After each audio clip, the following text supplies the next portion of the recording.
Margaret. Aha. Kutoka Meru. Okay. Huyu Margaret kutoka Meru anasema kuhusu bwana yake. Bwana yake anakuanga na shida ya kuoga. Aogangi. Anakaanga sana bila kuoga. Na anataka umsaidie. Shida inaweza kuwa ni nini? Anakaanga sana lakini anaoganga. Huyo hana shida. Kwa sababu hata mwanaume hafai kuoga sana. Na mwanzo anafaa aoge mwezi.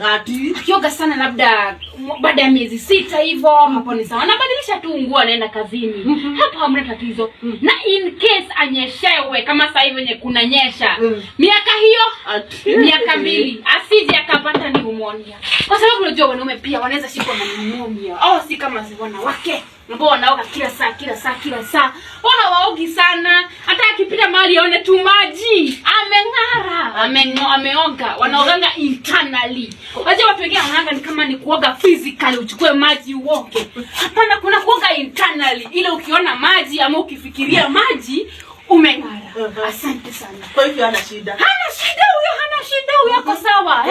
Kama tungesikia tunaoga kila saa baada ya siku moja hakuna shida huku. Anavaa, unaona kivaa vest. Baridi kipita hivyo. Anatoka hapo akiwa ameng'ara sana. Huyu naye ni John. Kutoka Machakos. Anasema bibi yake anapikanga chakula usiku sana. Apikaki mapema.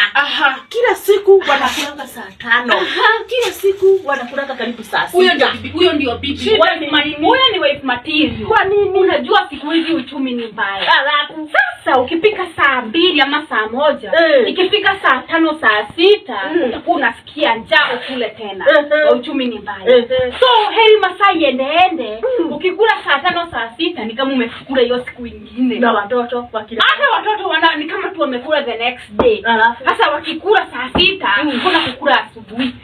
Watakula sasa tu lunch. Una save breakfast. Hivyo ndio maisha inakuanga. Mimi nimeandika sana. Asante sana wasikilizaji. Tutaenda break kidogo, alafu tutarudi na daktari wetu. Endeleeni kutuma maswali, tutaendelea kujibu. DJ tuwekea wimbo hapo kidogo, tuendelee.